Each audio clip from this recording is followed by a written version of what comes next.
Bonjour à tous, je suis Floriane du blog Parents Voyageurs. Avec Émilie, nous vous donnons rendez-vous 2 fois par mois pour parler voyage en famille en compagnie d'invités au parcours inspirant. Alors ne pensez plus à rien et laissez-vous porter. Bienvenue dans ce nouvel épisode.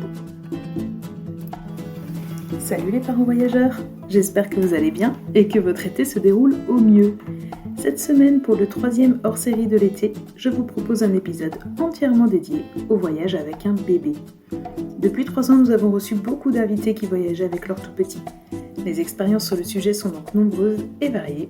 Évidemment, c'est très intéressant d'écouter leurs témoignages, mais cela me semble également nécessaire. En effet, nombreux sont les parents qui hésitent à partir en voyage avec leur bébé, alors que de mon point de vue, c'est presque le plus facile. Dans cet épisode best-of, vous aurez les réponses à toutes les questions que vous vous posez, et notamment quel matériel prendre, comment gérer les longs trajets, comment gérer le sommeil et le décalage horaire, qu'est-ce qu'on va trouver pour le nourrir, le changer, et s'il est malade. Bref, les interrogations sont multiples. Je vous propose de commencer en parlant du choix de la destination. Où est-ce qu'on part en voyage avec un bébé ? Bénédicte, qui a voyagé en Nouvelle-Zélande, nous explique pourquoi elle a choisi cette destination. Et pourquoi vous avez choisi la Nouvelle-Zélande, au final ? Pourquoi cette destination ? Parce qu'en fait, nous, on veut faire tous les pays du monde. Donc, il faut bien commencer par un. Bah oui, voilà.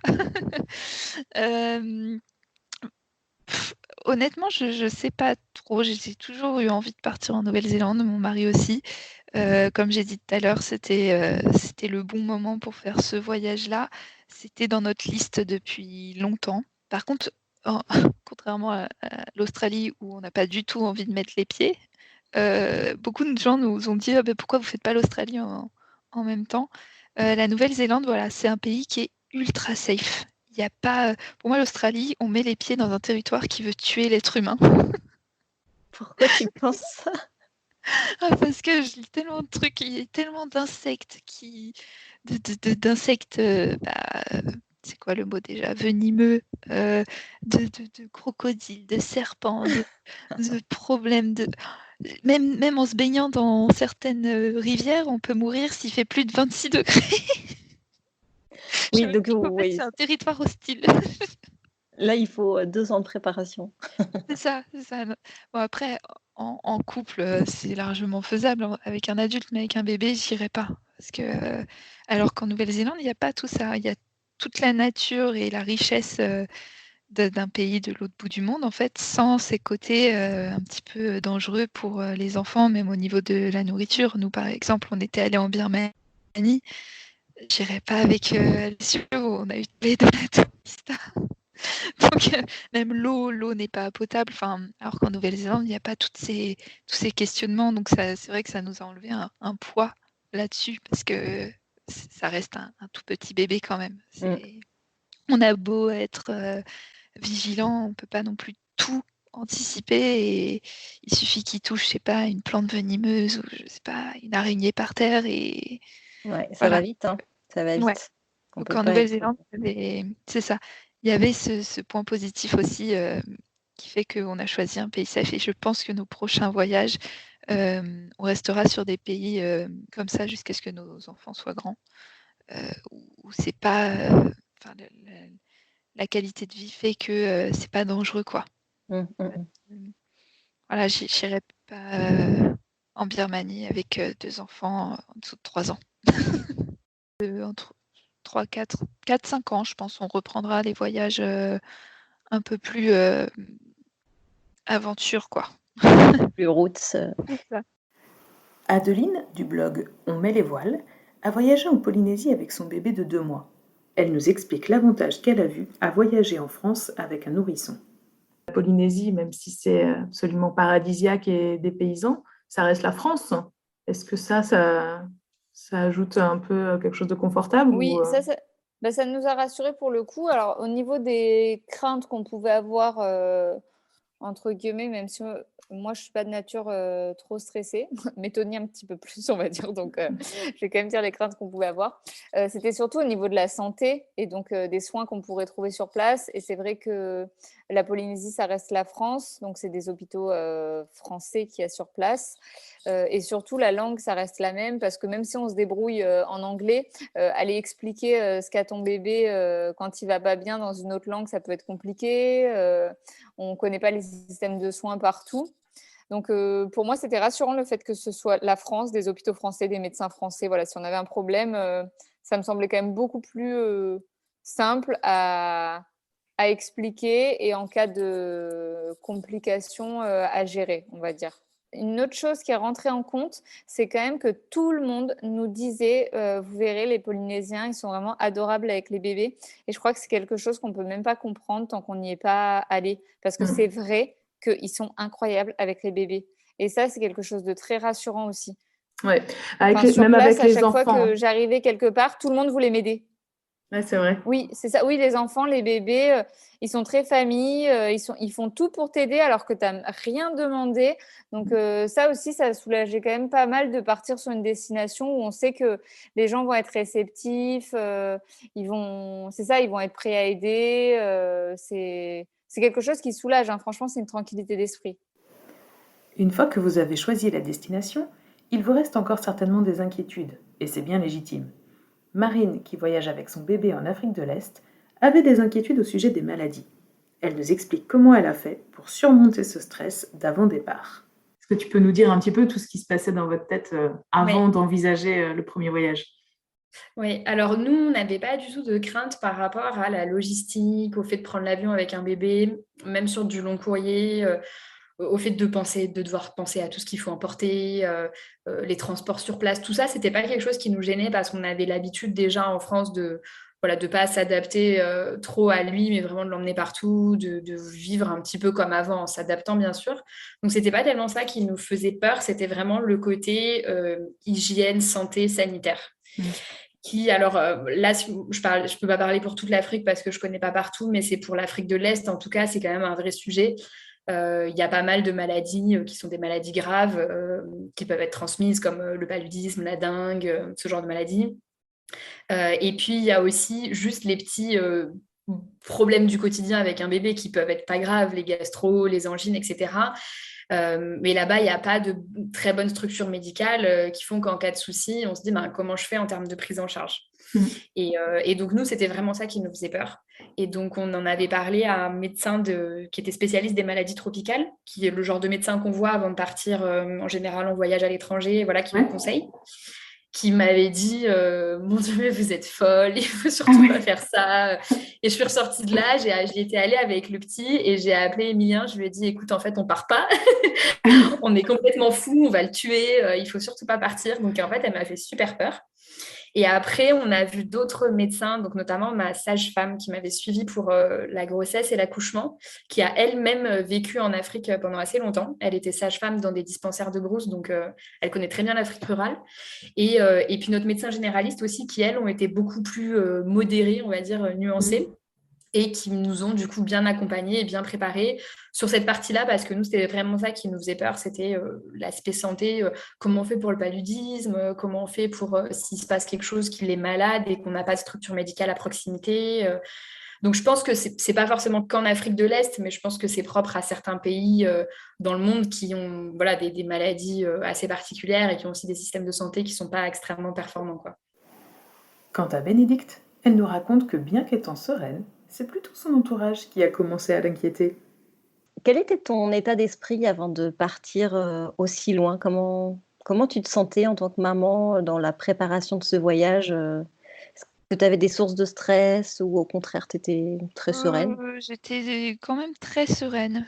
Il y a beaucoup de gens qui m'ont posé des questions qui auraient pu me stresser au final, du genre mais qu'est-ce que vous faites s'il est malade ? Qu'est-ce que vous faites s'il se casse quelque chose ? Et au final, je me suis dit mais il n'y a pas de raison. Enfin, c'est pareil qu'en France, au final, il est avec nous. Il a ses 2 parents 24 heures sur 24, il n'y a pas mieux pour un bébé. En France, il ne nous a pas tout le temps vu qu'il est gardé la semaine. Et vraiment, j'étais quand même assez sereine, contrairement à tous les gens qui me parlaient de ce voyage. En fait, c'était les gens qui te donnaient... Mais oui, il y avait des gens qui me posaient des questions. Et s'il se fait piquer par un truc, j'étais là, mais Enfin, on va pas le laisser non plus sans surveillance. Enfin, s'il se fait piquer, il y a aussi des risques que nous, on se fasse piquer. Je sais pas, j'étais pas stressée. Après, j'ai tout, j'ai tout préparé en amont quand même, où je me suis fait des listes. Par exemple, je regardais quel genre de couche prendre, quel genre de plat aussi, enfin les compotes, les trucs comme ça. Où j'ai un peu fait des comparatifs sur des blogs de voyage de parents qui étaient partis avant nous. Pareil, les couches, je fais ultra attention à ce que ce soit des couches clean, donc j'ai cherché des marques avant de partir, mais bon, ça fait partie de la préparation du voyage, quoi. C'était pas une source d'angoisse, c'était juste préparer notre road trip. Allez, c'est parti, vous voilà sur le départ. Une question qui inquiète bien souvent les parents voyageurs concerne les heures de vol. Comment ça se passe avec un bébé? Adeline, qui est partie en Polynésie, de l'autre côté de la Terre donc, nous raconte comment se sont passées les 29 heures de voyage. Moi, je trouve vraiment que ça s'est bien passé. Après, c'est pareil, la question de est-ce que ça s'est bien passé ou pas, je trouve que c'est très relatif selon les gens et selon leurs attentes, ce qu'ils imaginent d'un vol. C'est-à-dire que moi, je suis partie en me disant, on va faire un voyage de plus de 29 heures, donc Charlie va pleurer. Parce que c'est un bébé et un bébé, ça n'arrive pas qu'il ne pleure pas pendant plus de 30 heures d'affilée. Enfin, Ouais. ou bien peut-être qu'il y a des bébés qui pleurent pas pendant tout ce temps, mais alors le mien, il fait pas ça. Le mien, il s'exprime. Il pleure au milieu. Du coup, c'est vrai que je partais avec des attentes. Voilà, je savais qu'il allait pleurer. Je me disais, bon, j'espère que ce sera le moins possible, mais je ne m'attends pas à ce qu'on ne l'entende pas pendant tout ce temps. On avait quand même demandé conseil à ma sage-femme et au pédiatre pour savoir ce qu'il fallait prévoir. Ils nous ont dit clairement, à partir de 15 jours de vie, un bébé peut prendre l'avion. Il faut juste le faire téter au décollage et à l'atterrissage. Donc là, pareil, soit une tétine, soit au sein, soit au biberon, selon ce qu'on a privilégié. Donc moi, forcément, je le mettais au sein. Et alors, les vols en avion, décollage, atterrissage, je ne sais même pas s'il a capté qu'on décollait ou oui, qu'on était dans l'air. Enfin, parce que vraiment, il n'a pas du tout bronché. Le premier vol, on ne l'a pas entendu. Il était court. Et ensuite, j'ai compté. Comme ça, je peux donner un vrai chiffre. Sur les 2 longs courriers, donc les 20 heures de vol, en cumulé, il a pleuré une demi-heure. Donc, genre 4 fois 5 minutes et une fois presque 10 minutes en arrivant sur la fin. Ok. Donc, moi, je trouve que c'est vraiment pas grand-chose pour un si petit bébé. Pour un si petit bébé, surtout pour un si long voyage, en effet. Après, Ouais, c'est ça. Je me en tant que disais, parent, franchement, c'était bien. Je m'attendais à pire. ouais. Est-ce que vous, du coup, comment vous avez géré là, ces moments où il pleure dans l'avion? Parce que dans l'avion, tu te dis, oh là là, il dérange tout le monde, etc., etc.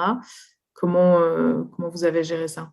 Alors déjà, on a tout fait pour qu'il n'en arrive pas à pleurer. Ça, c'est quand même important à dire. C'est qu'il n'a pas fait que dormir et pleurer pendant 5 minutes. C'est que dès qu'on voyait qu'il commençait un petit peu à grimacer, on était au taquet, quoi. Vraiment, genre, hey, Charlie, attends, je te donne un jouet, je te donne un truc, attends, je te mets au sein.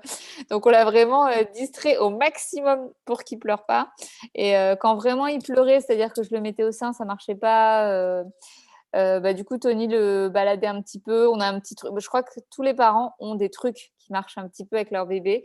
Nous, on a quelque chose, c'est que quand on le porte de haut en bas, comme si on lui faisait faire des escaliers imaginaires, on va dire, et souvent, il arrête de pleurer. Donc, Tony se baladait dans l'avion en lui faisant faire des escaliers imaginaires. Il avait l'air... il était très content. Il me disait, j'ai l'air super ridicule. Mais... Charlie, donc ok. Mais du coup, on faisait ça et généralement, il arrête de pleurer assez vite. Et ouais, il n'y a que sur le dernier vol en arrivant qu'il a pleuré pendant une dizaine de minutes. Ce qui peut... Enfin, je sais que pour certains, ça semble pas long, mais c'est vrai que quand il pleure vraiment fort, moi, ça me brise un peu le cœur. Donc ça m'a semblé un petit peu long. Et bon, au bout de 10 minutes, voilà, il s'est calmé.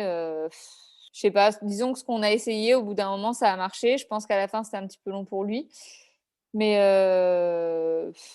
c'est comme tout avec les bébés, tout ce qui est un petit peu dur, à un moment donné, ça s'arrête, tout passe. Donc voilà, et le fait qu'il pleure dans un avion et que ça puisse déranger les gens autour, alors comment dire ça sans passer pour une grosse égoïste, mais c'est pas que je m'en moque des gens autour, mais c'est que j'ai plus de peine pour un bébé qui pleure et qui est pas bien que pour des adultes qui vont devoir subir un bébé qui pleure. Parce qu'en gros, on est des adultes et voilà, un bébé ça pleure, c'est pas très drôle, mais pendant ce temps, on n'a pas mal, quoi. Ouais. Donc, c'est pas très grave. Moi, je me dis, si mon bébé il pleure un peu, bah, les gens autour, ils vont prendre leur mal en patience et puis c'est tout. Moi, j'ai déjà fait des vols avec des bébés qui pleurent et j'en suis pas morte. Donc, chacun a le droit d'être dans un avion. Les bébés, ça pleure. Tant pis pour les gens que ça énerve. De toute façon, je peux rien faire de plus. Non, mais c'est sûr. Puis au final, tu as raison, Dans la sur un mesure où si je long fais voyage, tout, c'est ça, tu vois, 5-10 minutes, c'est pas non plus la mer à boire, quoi. Donc, voilà, c'est toujours, moi, je trouve que c'est toujours un petit peu gênant parce qu'on sait Oui, qu'on c'est dérange ça. les gens, mais en même temps, tu fais ce que tu peux pour calmer ton bébé. Et donc voilà, on a tous fait des vols avec des bébés qui pleurent et en effet, on s'en est tous remis. Il faut savoir aussi que les personnels, comme dans l'avion, après, ça dépend toujours de l'équipe sur laquelle on tombe, mais nous, on est parti avec Air France et franchement, le personnel à bord, ils étaient adorables, vraiment, par rapport au fait qu'on a un bébé, à toujours nous demander si ça allait, si on avait besoin de quelque chose, tout ça. Ils nous avaient mis les petits lits, vu on avait réservé les places de devant Ouais, dans les avions. Quand on est en début comment ça s'appelle, de salle, entre guillemets, il peut y avoir des places pour les tout petits. Alors, ça dépend des compagnies. Mais du coup, on avait, je sais plus comment il s'appelle ça, c'est pas un berceau, mais un bac, quelque chose comme ça. Mais du coup, on avait quand même un petit lit pour le poser de temps en temps, et ça aussi, c'était bien pratique. ouais. Oui, comme ça, il n'est pas tout le temps sur vos genoux. Et il a un petit lit où il est allongé. Et Oui, donc, alors il a pas dormi dedans tout le temps, hein, parce qu'il préfère quand même être dans les bras, mais ça a permis de le poser une demi-heure par-ci, une demi-heure par-là, et franchement, dans ces moments-là, ça fait du bien ouais. de le poser un peu. Ouais, ouais. Et c'est vrai, ça, c'est bon à savoir, hein. Les familles ont un peu les places privilégiées. En effet, je ne sais pas comment on appelle cet endroit où l'avion est coupé par un petit mur, là, et puis il y a un petit peu plus d'espace. Et donc, il y a la place pour accrocher ce petit lit à cet endroit de l'avion. Donc, les familles sont mises là en priorité. Je crois que ces petits lits sont prévus jusqu'à 2 ans. Bon, moi, très clairement, on a fait un voyage au Japon. Mon fils avait 1 an. Enfin, il n'avait pas tout à fait 1 an, mais à quelques semaines près. Et bon, il touchait de tous les côtés du petit lit, quoi. Donc, c'est... Ouais, je sais pas si c'est 2 ans. Nous, ils nous ont dit 10 kilos et 75 centimètres, je crois. Et là, il fait déjà 8 kilos et 70 centimètres. Donc, je pense qu'il ne va pas faire les Ouais, 2 ans dans le bac. Mais ouais, je pense pas que ce soit beaucoup plus. Après, ça dépend du bébé qu'on a. Mais oui, dans tous voilà. les cas, si on peut l'avoir, il faut le prendre. Ouais, Ouais, c'est exactement. Je ça. recommande aussi. Et À si, fond. s'il touche un peu, s'il touche un peu la tête et les pieds, c'est pas très grave. Voilà. Non, franchement, il plie les jambes et ça passe. Oui, c'est ça, ça passe. Et si vous avez de nombreuses heures de vol, il faut gérer un décalage horaire certain. Et ce n'est pas toujours simple. Voici les témoignages et conseils de nos mamans voyageuses. C'est Adeline qui commence. Qu'est-ce que tu peux nous parler un peu de votre expérience du décalage horaire? Ouais, alors, le décalage horaire, c'est moins drôle. C'est moins drôle comme sujet. Alors déjà, à la base, faut savoir que moi, je vis mal les décalages horaires. En plus, je dors jamais dans l'avion. Et là, bah, j'ai pas dormi vu qu'en plus, il y avait Charlie. Enfin, j'ai dormi 5 minutes par-ci, par-là quand il était sur Tony, mais en plus, on est assis, on n'est pas bien. Enfin, bref. Et du coup, on est parti, il me semble, à 13h, quelque chose comme ça, et on est arrivé le lendemain en Polynésie à 7h du matin. Ouais. Faut savoir que c'est dur parce que du coup, on arrive à 7h du matin, on rêve de se coucher, Hum. sauf qu'on ne se couche pas jusqu'au soir. Et en plus, il ne faut pas se coucher parce que sinon, on ne se met pas du tout dans le rythme. Et du coup, la première journée a été un peu dure. Je sentais que même Charlie, il était fatigué. Enfin, il était fatigué, on était fatigué. Franchement, avec Tony, on avait failli se prendre la tête parce que tous les deux, on était déglingués alors que normalement, on ne se dispute pas trop. Euh, on a récupéré les clés de notre logement. On avait pris un Airbnb genre vers 14h. On s'est dit, on dort de 14h à 15h, juste 1 heure parce que là, c'est plus possible. On a dormi jusqu'à 18h. Donc déjà, erreur, ça, c'était Ouais, pas pas bien. bien. Et du coup, Charlie a dormi 4 heures avec nous, hein. Ouais, pas bien du tout, on s'en est voulu. Et au final, on s'est réveillé juste pour se commander un truc à manger. Charlie, il a continué à dormir. Et en fait, il a dormi jusqu'au lendemain, 5h30. Et nous Ok, aussi. donc, Et donc du vous avez fait coup, quand même une nuit, quoi. ouais, et en fait, du premier jour, eh ben, il s'est calé. direct. Il a super bien dormi. Il a dormi 6 heures d'affilée le premier jour. C'était jamais arrivé qu'il nous fasse ça. Et du coup, il s'était calé. Et pendant toute la Polynésie, il s'est endormi vers 19h, 20h. Et il se réveillait entre 5 et 6 heures. Et il faut savoir que là-bas, c'est pas très tôt parce qu'à 5 heures, il fait déjà grand jour. Donc, c'est pas mal comme rythme en fait.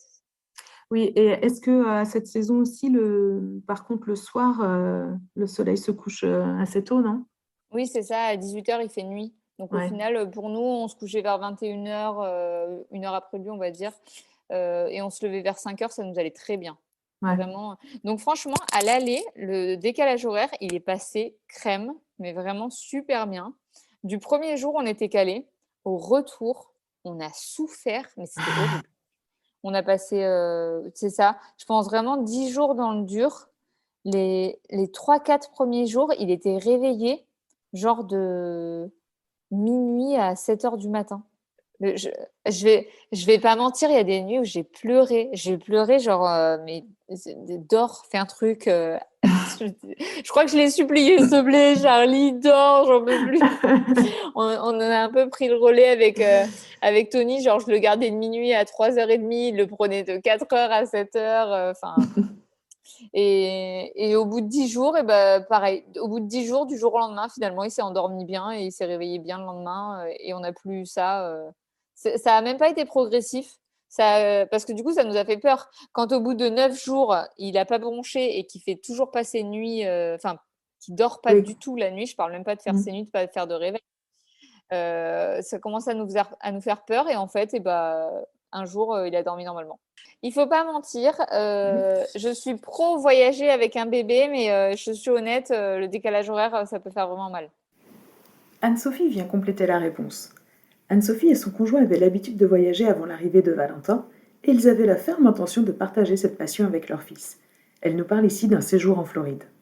Nous, on appréhendait un petit peu le décalage horaire, en fait, alors, je ne dis pas que c'est facile pour tous les bébés parce qu'ils sont tous différents. Pour Valentin, ça a été très facile.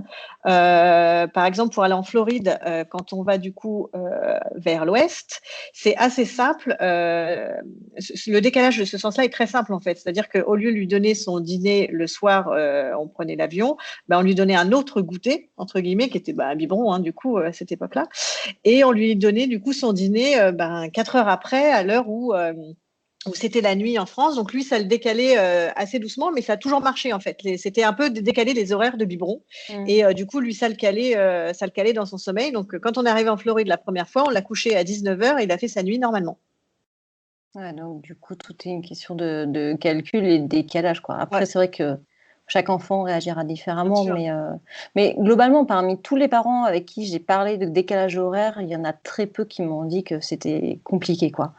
Parce que je pense que les enfants, ils sont beaucoup plus adaptables que nous. Exactement. Et qu'au final, il suffit de pas grand-chose pour les caler un peu différemment, quoi. Un autre sujet qui est souvent présent dans les discussions entre voyageurs, et encore plus chez les familles voyageuses, c'est celui de l'équipement. Qu'est-ce qu'on prend dans les valises quand on voyage avec un bébé, sans pour autant être chargé comme des mules? Bénédicte et Marine nous partagent le contenu de la valise de leur bébé, et Anne-Sophie complète le sujet avec ses indispensables. Vous êtes parti quand même vachement léger en termes de bagages. Est-ce que tu peux me parler de ton équipement? Quel équipement t'avais prévu? Enfin, notamment pour Alessio principalement. Oui. Alors, j'avais fait un sac de jouets avec des jouets faciles, compacts, des trucs faciles à emporter partout. J'avais des mini puzzles, j'avais des trucs qui s'empilent, j'avais des petites voitures, des petits animaux. Donc ça, c'est le sac qui lui a fait le mois. Quand il est rentré à la maison après un mois avec ce pauvre sac, c'était Disneyland.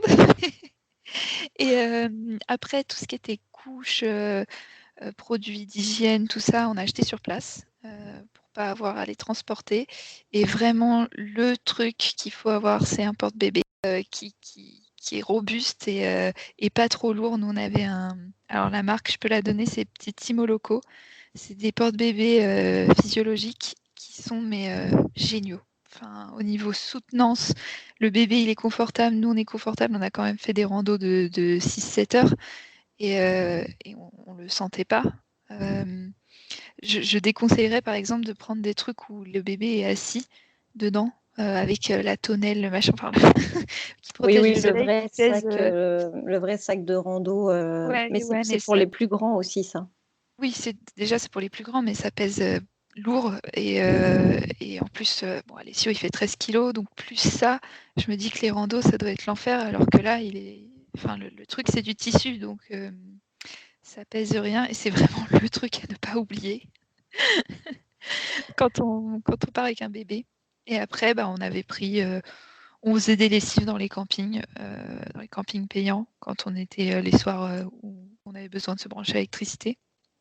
Et on a tourné avec ça, quoi. On n'a pas, c'est vrai qu'on n'avait pas forcément besoin de grand-chose. Oui, parce qu'en plus, donc vous n'aviez pas pris la poussette, mais parce que vous étiez en van, ou c'était juste parce que de base, vous n'êtes pas forcément hyper poussette? Alors, de base, c'est vrai qu'on s'en sert pas énormément, parce que je trouve ça moins pratique que le porte-bébé. Par contre, oui, c'était vraiment parce qu'on était en van, parce que par exemple en Grèce, on l'avait prise la poussette. C'est quand même pratique quand on va au resto, quand on va. Il a sa chaise, en gros. Mm, mm. Même si beaucoup de restos proposent des chaises hautes, ça reste pratique, même dans un parc pour donner le goûter, tout ça. Bon, il est tranquille, il est assis. Là, par contre, dans un van, pour moi, c'était pas possible, même dans l'aéroport, changer d'avion, se taper la poussette à chaque fois, le machin, le truc. On avait déjà. Parce qu'on n'était pas chargé et en même temps, on était quand même chargé. C'est vrai qu'à Oui, c'est ça. Après, 3, c'était pas énorme, mais on était quand même 3 avec un bébé sur le dos, plus le sac à langer où il y avait toute sa nourriture pour l'avion, plus nos 2 grosses valises, plus les machins, le truc. Enfin, on s'est dit, on s'est même pas vraiment posé la question. Je crois qu'on n'a même pas envisagé de prendre la poussette parce que pour ce voyage-là, c'était pas du tout pratique. ouais, c'est clair. Après, il faut les stocker, les affaires et la poussette. C'est ça, et puis de toute C'est façon, chaud. on était quand même énormément dans la nature. Pour moi, les poussettes, c'est quand même beaucoup plus pratique en ville. Pour des randos et pour aller faire des petits tours au bord de la plage, tout ça, on n'en avait vraiment pas besoin. Mm, mm, mm. Ça Oui, c'est nous aurait ça. Étant emporté donné pour que rien. tu avais ton itinéraire tout tracé, tu savais que Ouais, tu allais être principalement dans la nature. Donc, de c'est ce ça. fait, ça En paraissait plus, naturel. il marche très bien. Donc, quand il en avait marre du porte-bébé, on le mettait par terre et il était très content. Mm. Nickel. Tout le monde est content. Ça fait une petite pause. Voilà.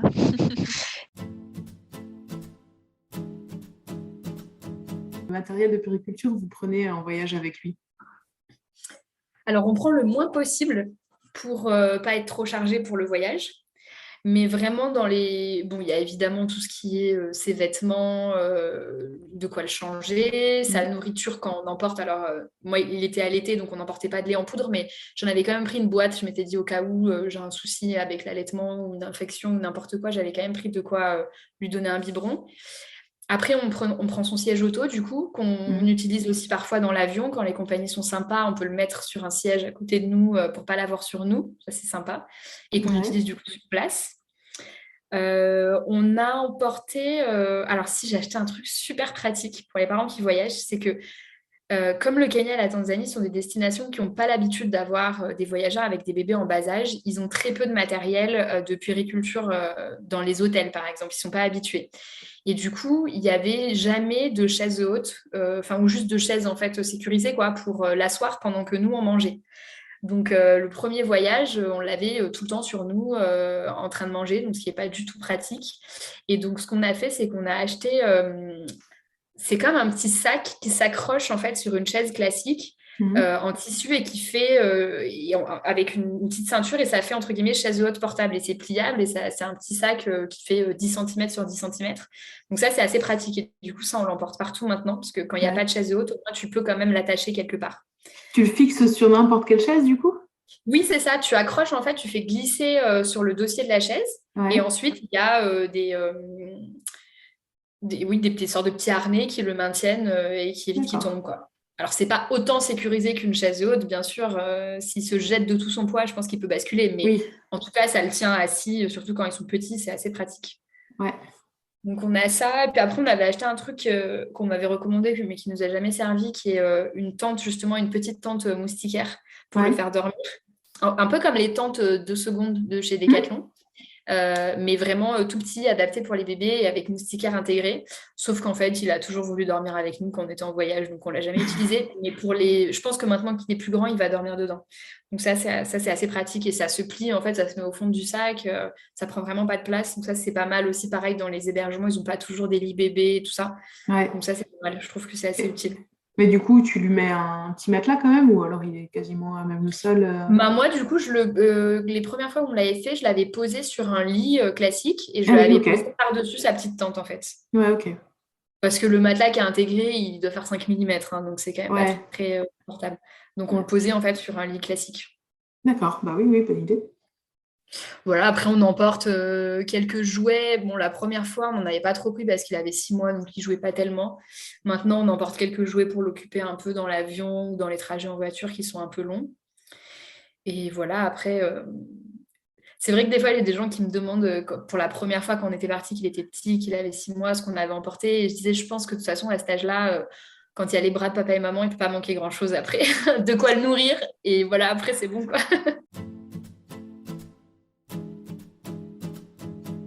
Et donc, du coup, toi, quand tu as voyagé avec Valentin bébé, tu prenais des indispensables? Est-ce qu'il y avait des choses que tu avais forcément tout le temps avec toi? Alors, ce que j'avais tout le temps avec moi quand il est bébé, c'était des langes.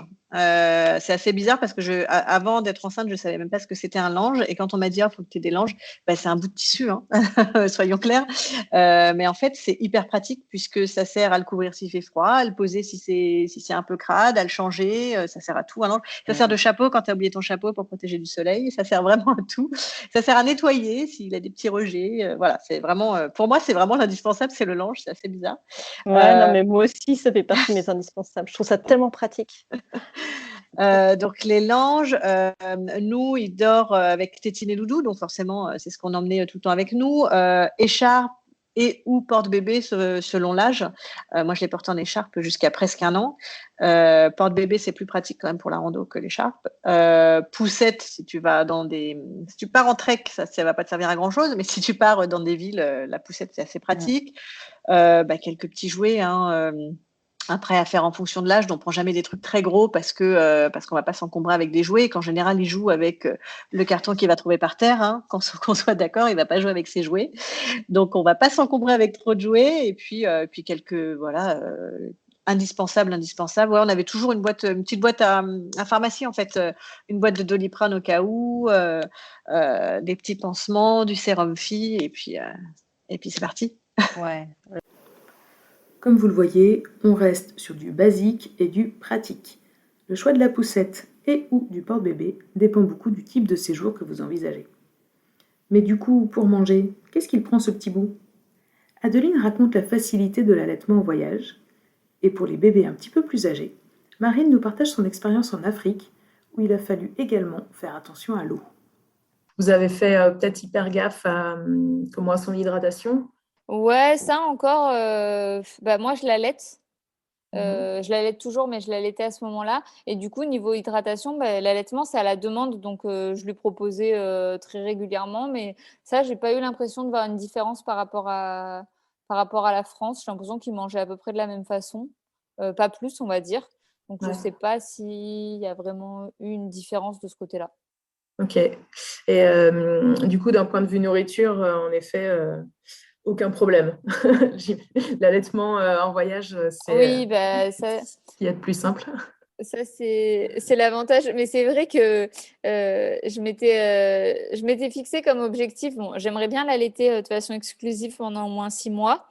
Mais mon premier objectif, c'était de tenir au moins jusqu'à la Polynésie, donc jusqu'à ces 2 mois.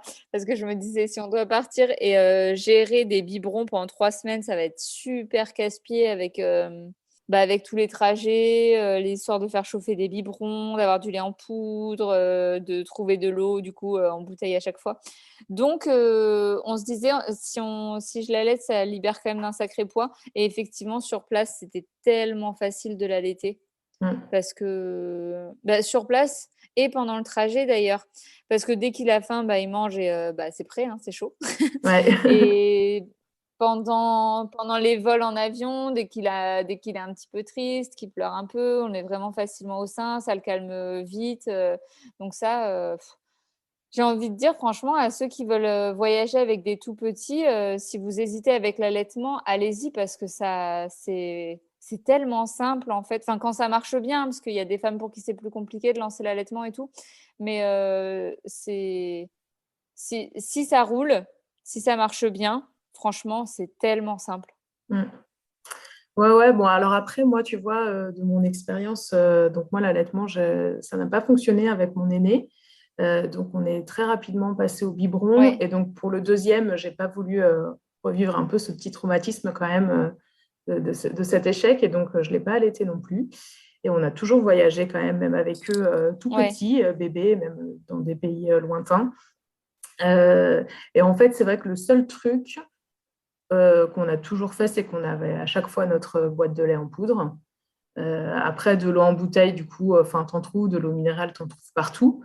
Et puis, par Oui. contre, ils ont bu beaucoup de biberons à température ambiante. Faisait pas chauffer. Comme ça, c'est vite Oui. prêt aussi. Tu le Ouais. chauffes un peu entre tes mains. Enfin, tu vois, en le mélangeant, là, ça chauffe un petit peu et ça passe crème aussi. Mais c'est vrai que j'imagine Oui. en effet que quand on allait, c'est aussi des trucs à porter en moins, de toute façon, parce qu'une boîte de lait, c'est toujours encombrant. Et puis voilà, c'est ça de moins à penser, quoi. Mais ça se fait aussi, même quand on n'allait pas. Oui, c'est ça. Après, oui, je doute absolument pas que ça se fasse quand on n'allait pas, c'est clair et net. Mais je disais juste ça dans le sens où c'est vrai que c'est facile parce qu'on n'a rien à Ouais. prévoir. Ouais, très clairement. Mais je pense que c'est tout à fait possible quand on n'allait pas non plus. Pour preuve, il y en a vraiment plein qui le font et ça passe, quoi. Il y a tout ce qui est dans l'alimentation ou dans l'eau qui peut être contaminé. Donc, nous, pour le petit, pour tout ce qui était eau, alimentation, au début, on n'avait pas trop le souci parce que moi, je l'allaitais. Donc, je savais que de toute façon, il ne prendrait que ça et qu'il n'y avait pas de risque qu'il prenne quelque chose de contaminé. Après, quand on est retourné au Kenya, il commençait à manger. Donc, on avait amené des petits pots pour éviter, comme on était très souvent en brousse assez loin, on n'avait pas accès à des magasins. Donc, on avait amené ses propres petits pots de France. Ce qui est lourd dans la valise, mais au moins qui assure que voilà, tout est stérile, il n'y a pas de souci d'éventuelle contamination. L'eau, on n'utilisait que de l'eau en bouteille. Et on faisait très attention quand on le lavait, parce que ça, c'est assez compliqué. On le lavait soit dans des bassines, soit sous la douche, mais il faut faire très attention qu'ils ne mettent pas les mains à la bouche ou qu'ils ne boivent pas d'eau, parce que ça peut être de l'eau contaminée. Donc ça, on faisait vachement attention. Je me rappelle, la toute première fois, on a voulu le laver avec de l'eau minérale en bouteille, parce qu'on avait super peur. En fait, c'était beaucoup trop compliqué. Donc après, on a arrêté, mais du coup, on fait assez attention à ça quand on est sous la douche. Ça, c'est pour l'alimentation. Et puis après, pour tout ce qui est les autres maladies, donc évidemment, on le couvre le plus possible pour le protéger des moustiques. Mais en tout cas, les premières fois qu'on y est allé, il avait 6 mois et c'est interdit de leur mettre des répulsifs tropicaux. Ça n'existe pas. C'est ça, c'est ce que j'allais te demander. Est-ce que ça existe des produits pour Non, les bébés? les répulsifs, il y a des petits répulsifs qu'on peut utiliser en France pour les petits, mais qui ne sont pas suffisamment puissants pour les zones tropicales. Donc, en fait, on n'avait pas de répulsif à lui mettre. Donc, on le protégeait vraiment avec les vêtements, on le faisait dormir sous moustiquaire, avec nous dans le lit. Et après, pour le paludisme, normalement, on ne donne pas de traitement officiellement avant 6 ans aux enfants, enfin de traitement préventif. Mais nous, les médecins nous avaient quand même conseillé de lui donner. Donc, il fallait microdoser en fait la Malaronne, qui est le médicament qui est prescrit le plus souvent. Et en fait, on a essayé de lui donner, sauf que comme il était uniquement allaité, c'était un médicament qui était hyper fort en termes de goût. On a essayé de lui donner dans une seringue, il crachait tout, et du coup, on n'a jamais réussi à lui donner en fait. Donc, au final, on faisait vraiment la protection mécanique, quoi, avec les vêtements et les moustiquaires. On faisait le plus attention possible. Alors finalement, qu'est-ce qui change quand on voyage avec un bébé? Parlons un petit peu organisation et type de voyage avec Anne-Sophie, Adeline et Marine. Est-ce que tu peux me dire ce que tu as constaté donc, dans tes voyages avant en amoureux et après avec Valentin? Qu'est-ce qui a changé pour toi dans ta manière de voyager? Ou c'était quoi pour toi le plus grand chamboulement que tu as eu?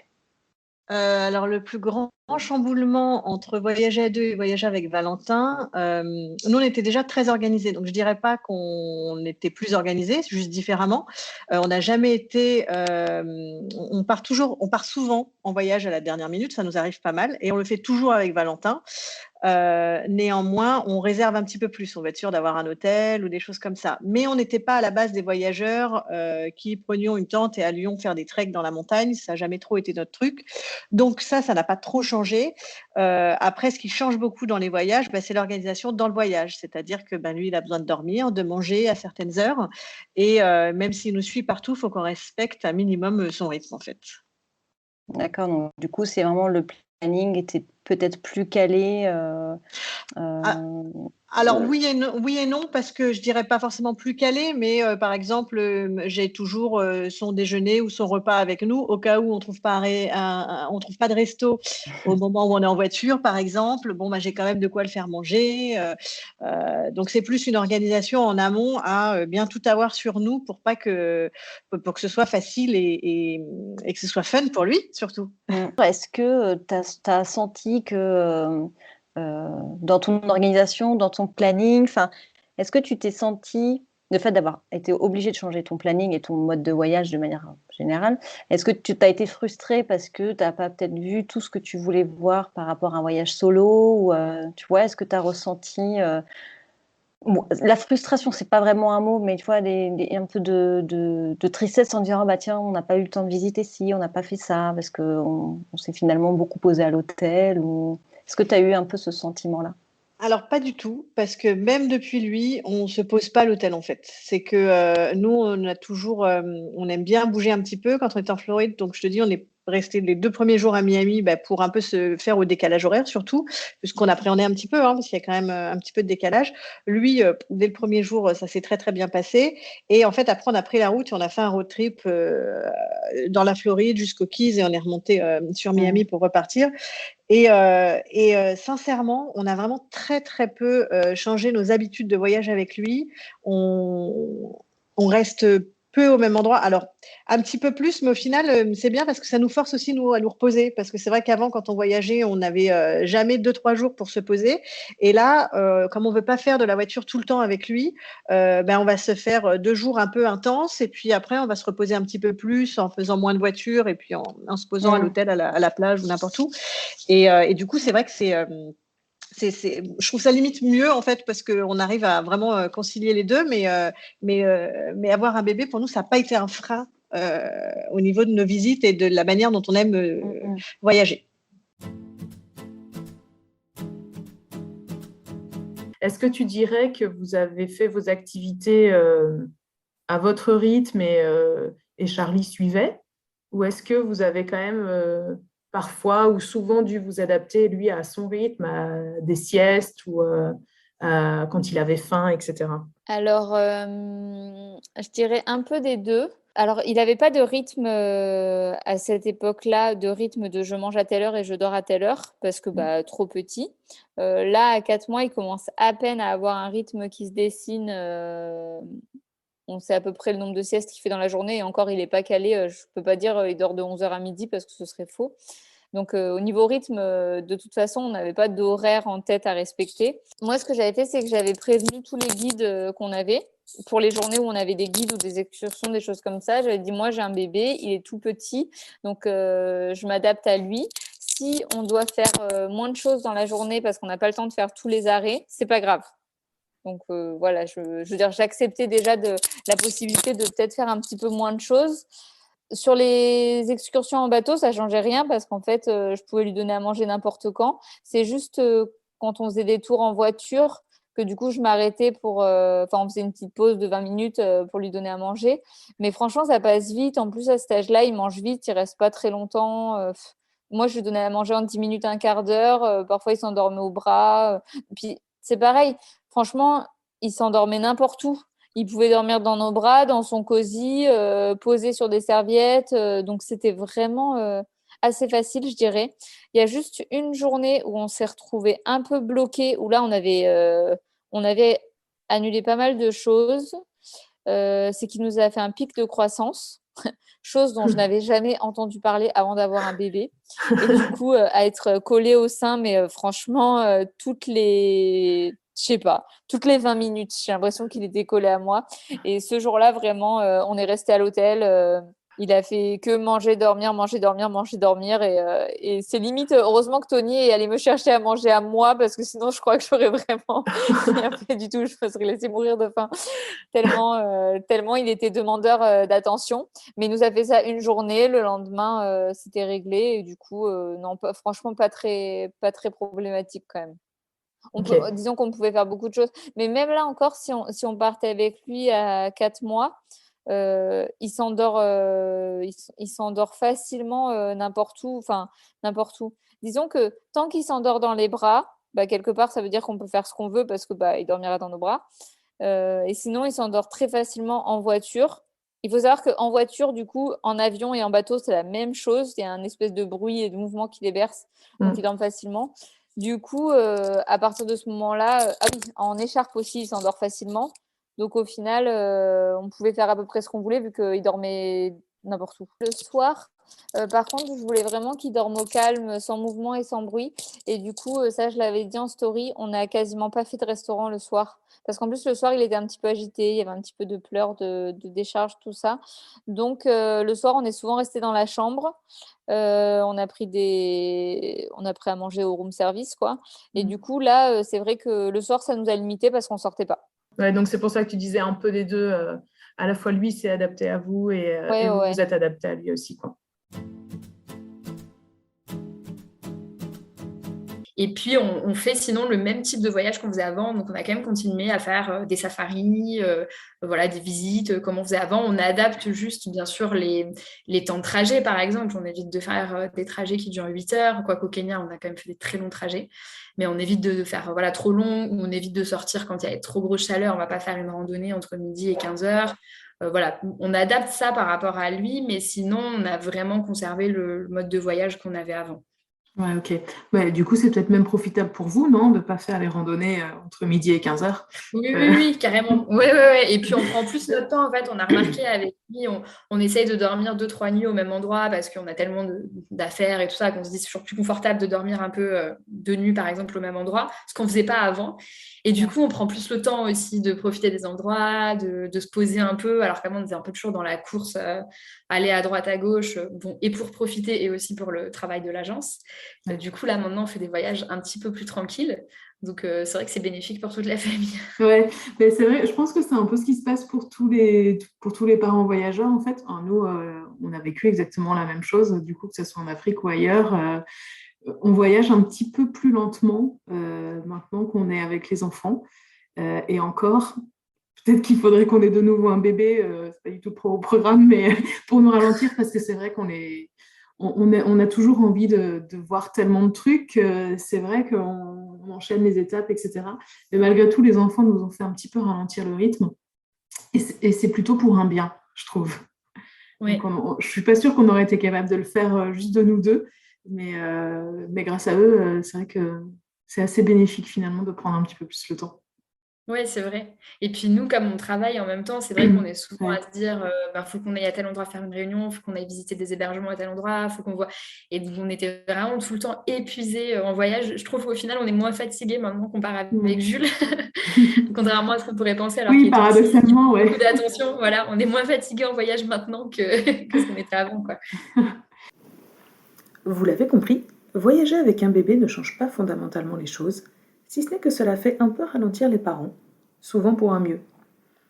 Une autre chose qui est très souvent rapportée par les parents voyageurs, c'est le contact facilité avec les locaux. Sophie et Brice, 2 voyageurs aguerris, nous racontent ce qui a changé pour eux depuis qu'ils voyagent avec Adélie. Je voulais vous poser la question, comme vous aviez beaucoup voyagé avant, maintenant que vous avez Adélie, est-ce que vous avez l'impression que vos voyages ont changé par rapport à la relation que vous avez avec les locaux? Le fait d'avoir Adélie, est-ce que vous êtes plus proche des locaux quand vous voyagez? Enfin, plus proche, on s'entend, plus de connexion facile, etc. Vous voyez la différence? Ah ouais, on voit clairement la différence, ouais. Là, les gens viennent directement vers nous, ou c'est Adélie qui va vers eux finalement, et puis on engage la conversation plus facilement. Oui, ça c'est sûr. Ouais. Notre Ça fille, ouvre des portes. notre fille, elle a souvent l'habitude de faire coucou aux gens, en fin de compte. Donc, les gens, direct, ils voient un petit bébé qui leur fait coucou, bah, effectivement, ça facilite le contact, en fin de compte. Ça a vraiment aidé. Ouais. Aussi, je suis sûre aussi qu'il y a certaines choses qu'on a eu quelques petits problèmes, etc. Si elle n'avait pas été avec nous, ça aurait été plus difficile. Par exemple, pour le changement de roue, donc il a fallu qu'on retrouve les outils dans une station essence. Et comme elle était là, du coup, je pense aussi que ça a été plus simple pour mettre la pression pour qu'ils aillent dans leur entrepôt chercher vite fait les outils qu'il nous fallait pour changer la roue. Oui, parce qu'il ne faut pas oublier que là-bas, des fois, il y a des pompes à essence tous les 100 km. Hein, donc, c'est pas... Oui, il faut bien prévoir. En fait. Donc, ça aide, ouais. Ça aide. Hein, ça a aidé. Ils ont vu qu'il y avait un bébé. Donc, Ouais, ils sont du coup un peu plus attentifs, quoi. tout à fait, Ouais. ouais. Et puis, ce qui Donc, était ça, c'est bien. pratique aussi finalement avec elle, et ce qu'on a remarqué nous, du coup, avec ses vacances, c'est que comme elle commençait à marcher, et des fois, on la perdait 2 secondes des yeux, et elle se retrouve à un endroit, et puis donc nous, on va la chercher vite fait. Dans ces moments-là, on se retrouve justement à aller, par exemple, visiter un atelier où ils faisaient des pulls en laine, ce qui n'était pas prévu à la base, et ce qu'on ne pouvait pas visiter normalement, parce que elle est rentrée direct comme ça, et puis du coup, on nous a laissé faire. Ouais, c'est des petits moments qui sont sympas aussi, qui ne sont pas forcément attendus. Hein. Adeline vient confirmer ce témoignage. Son petit Charlie a bien fait tourner les têtes. Et qu'est-ce qui change pour vous à voyager avec un bébé ? En dehors du fait qu'on fait un petit peu moins de choses, je pense que ça change le voyage parce que ça change la relation avec les gens. Les gens, on me l'avait dit, mais c'est vrai qu'il faut le vivre pour le comprendre. Tout le monde vient te parler, te fait des petits sourires parce que tu as un bébé, ils font un sourire à ton bébé, ils sont très, très bienveillants. Et ça, c'est cool parce que je trouve que du coup, on a plus d'échanges avec les locaux. On discute plus facilement. Donc ça, j'ai trouvé ça vraiment génial. Dernier point hyper important quand on voyage avec un enfant, et même avec un bébé, c'est comment cette petite personne parvient à changer votre perception du voyage. C'est Adeline qui nous partage cette émotion. C'est personnel, mais je pense aussi que les parents me comprendront. Je trouve que quand tu vis un truc qui est beau, que tu vas dans un endroit qui est magnifique, ou que tu es face à un beau coucher de soleil, ou que tu viens de voir, je sais n'importe quoi, des requins, nous quand on était en bateau, des choses comme ça, et que tu as ton bébé avec toi et que tu le vis avec lui, moi je trouve ça encore plus fort. Je sais pas comment l'expliquer parce qu'en plus je sais qu'il n'aura pas de souvenir de ça, mais j'ai pris plein de photos, plein de vidéos et tout pour qu'il en ait, et je trouve ça génial en fait d'avoir vécu ça avec lui et d'avoir toutes ces histoires à lui raconter de ce qu'il a vu avec nous, de ce qu'on a fait ensemble. Franchement, je trouve ça beaucoup plus fort. Et moi personnellement, le fait de faire moins de choses dans la journée, et encore on faisait pas rien, hein, mais de faire un petit peu moins que si on n'était que deux, j'ai vraiment pas du tout trouvé ça dérangeant parce que je trouve que l'expérience elle est tellement forte en fait avec un enfant que ça reste vraiment génial. Dans la même veine, Marine nous partage son ressenti et son avis sur ce que le voyage apporte à nos jeunes enfants. Et justement, je pense qu'il faut arriver, quand on a des craintes sur le fait de voyager avec un bébé, que ce soit en Afrique de l'Est ou ailleurs, hein, d'ailleurs, il faut arriver à passer au-delà parce que moi, je trouve que c'est vraiment des expériences de vie qui sont incroyables à vivre avec les enfants. Et souvent, on me dit oui, mais tu sais, il ne va pas s'en rappeler. Alors, non, c'est sûr que le lion qu'on a vu dans le parc du Tarangire en train de boire, il ne va pas s'en rappeler. Visuellement, en tout cas. Et encore que je lui fais des super albums photos de chaque voyage pour quand il sera grand. Mais bon, non, c'est sûr que c'est pas dans sa mémoire en tant que souvenir. Mais par contre, je suis persuadée que les expériences qu'on vit, comme elles nous construisent à nous en tant qu'adultes, elles le construisent aussi à lui en tant que bébé. Et je suis sûre que voilà, toute cette adaptation qu'il a maintenant, cette flexibilité, cette ouverture d'esprit, elle se construit dès le plus jeune âge. Et c'est pas parce qu'il n'aura pas de souvenirs visuels de son voyage au Kenya quand il avait 9 mois que ça n'a servi à rien. Et ça, j'en suis vraiment persuadée.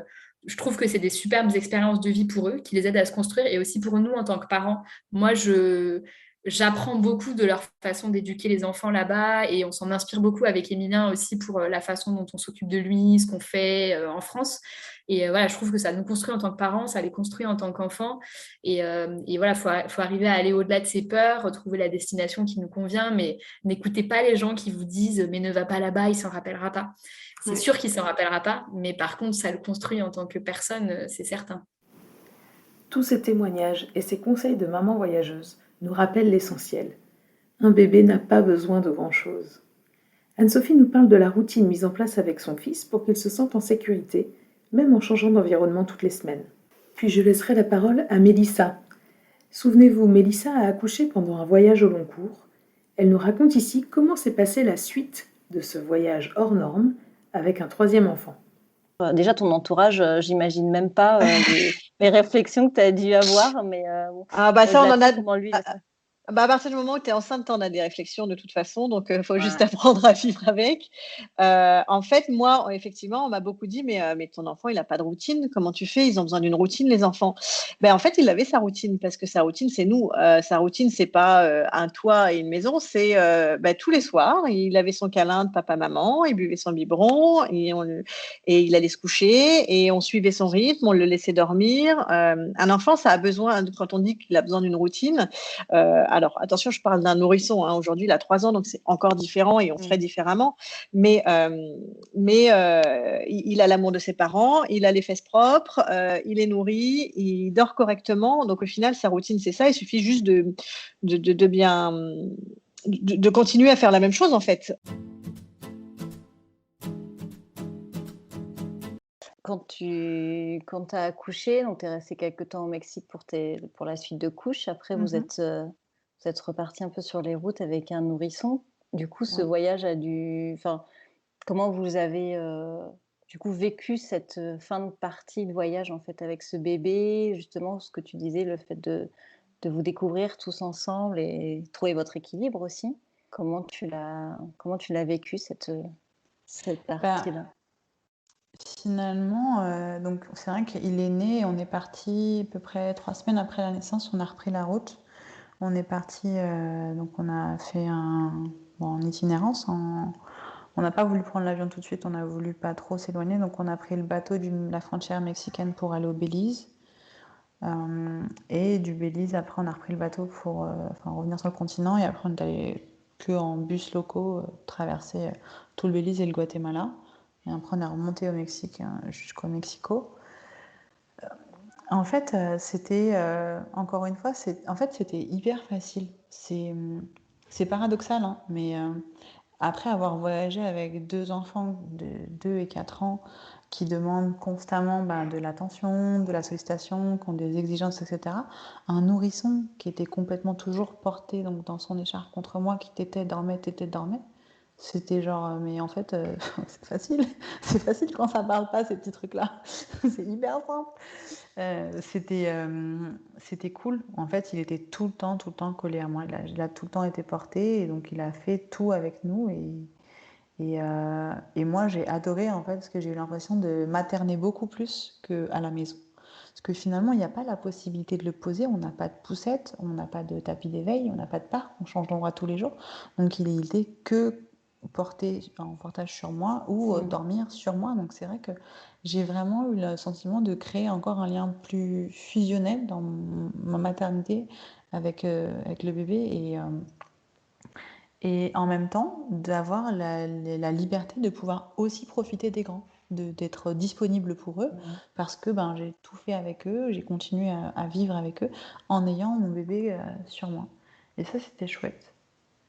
C'est fou comme quoi, en fait, quand on a la première grossesse, on se dit on a besoin de quoi pour un bébé, on achète tout un tas de trucs. C'est clair. Et en fait, toi, tu avais une écharpe de portage et rien d'autre.